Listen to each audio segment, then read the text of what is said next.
Hello everybody, welcome back to ComedIan MTG. Today we are doing another top 4 tournament report with the newest cEDH tournament. For those who don't know, there is a series out there called the Timetwisted series, and this is the 4th one put on. These events are mostly put on by the people who run the Mystic Remora streaming channel, so if you're a fan of the Remoras, you should probably know about these tournaments, but if not, you should definitely check them out on Twitch. While you're here on YouTube, please remember to hit like and subscribe, and if you're feeling interested, check out our Patreon right there. Without further ado, let's check out those deck lists. Our first player is Monroe 95, and he is playing a Consultation Kess list. Now, this list I find very interesting because it is a weird sort of hybrid between the two sort of archetypes that have started to grow out and exist in the Kess archetype. You see, there is a bit of a split lately, with half of the community saying that Consultation Kess is more of the dominant archetype, whereas the other half of the community seems to think it is better off as an ad nauseum or a peer into the abyss list. Now, surprisingly here,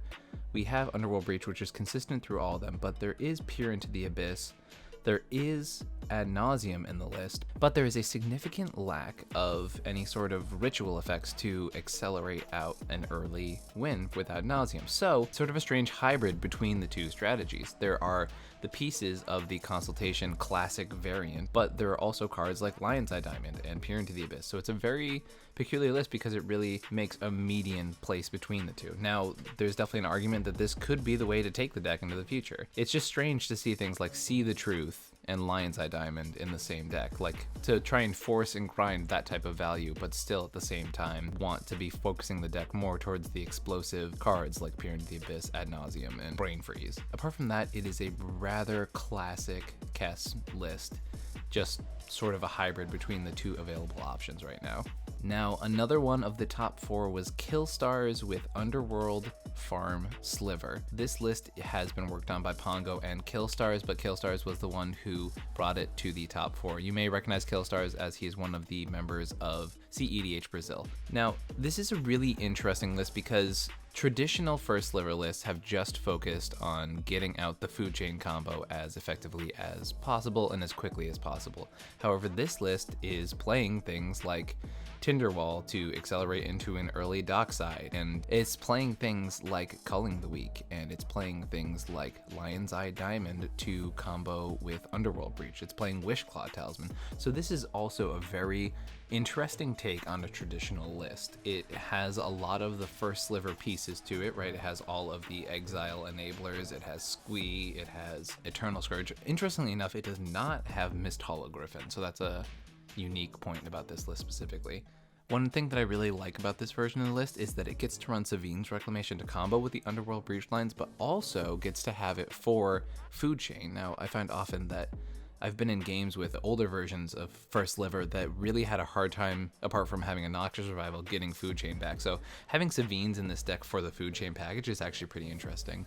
I think with the meta being as aggressive as it is right now, having redundant aggressive combos is actually something that will pay off, and clearly it did because this list was able to make it into the top 4. Same thing with the Consultation Kess variant, not relying too much on Nas, not relying too much on Consultation, so a lot of these hybrid aggressive strategies seeming to have a payoff in the top tables. And apart from the Breach package, everything else seems to be rather traditional. It's just a 5-color Breach / Food Chain list. It's actually a really interesting take because the Food Chain decks were basically considered outdated and they were considered not worth playing, but they were supposed to be these aggressive, fast-paced decks, and they were just falling behind the better versions of the decks that existed, the Ad Nauseum decks and things like that, the better versions of these all-in fast decks.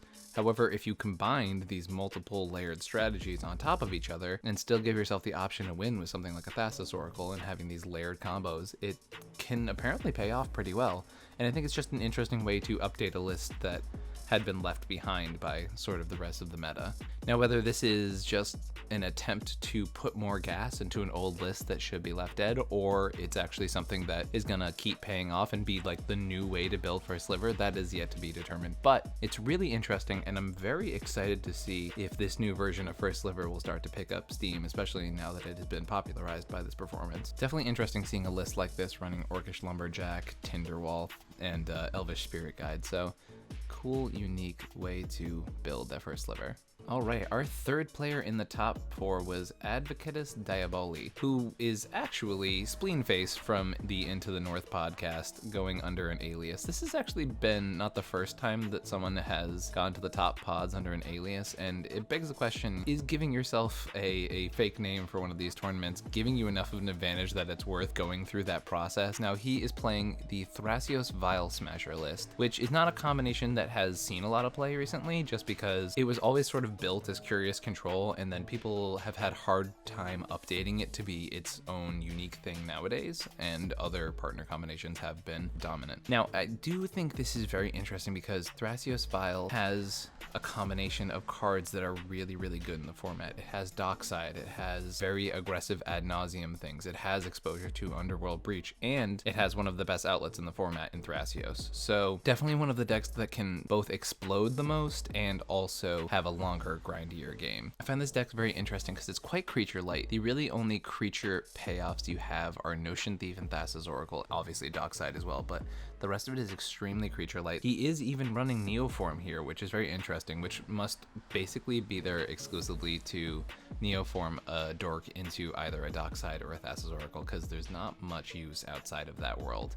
I guess you can also technically Neoform your Vial Smasher into a Notion Thief, which is definitely a good play, especially seeing as he's running 3 different types of wheels here. And also running Isochron's Scepter as another win con in the deck. I'm pretty sure this is the list that the Into the North team played when they were participating in the cEDH Nexus Super League. They were actually able to take down the full tournament exclusively in the top pods, only playing this list. I do find the artifact package pretty interesting. Only 14 artifacts, playing Mox Opal and not playing Mox Amber, which I think is kind of an odd configuration. I'm very curious as to how they got to that point, especially when you have Dramatic Reversal as a win con. One thing I think is really underrated with the Thrasios Vial Smasher combination is an early Thrasios can get you both Deflecting Swat and Fierce Guardianship to protect your early ad nauseums. Having Thrasios as a 2-drop able to be played super early and then being able to have protected ad nause is very, very strong, which is one of the many reasons that people have been getting very excited about the Roger Silas list, because you can have a 0-drop out to have the Fierce Guardianship Deflecting Swats up from turn 1. Apart from that, it's just a lot of really good value pieces. Another 28 land deck in the top tables, which is very interesting. Sometimes I guess playing a little greedier seems to be paying off.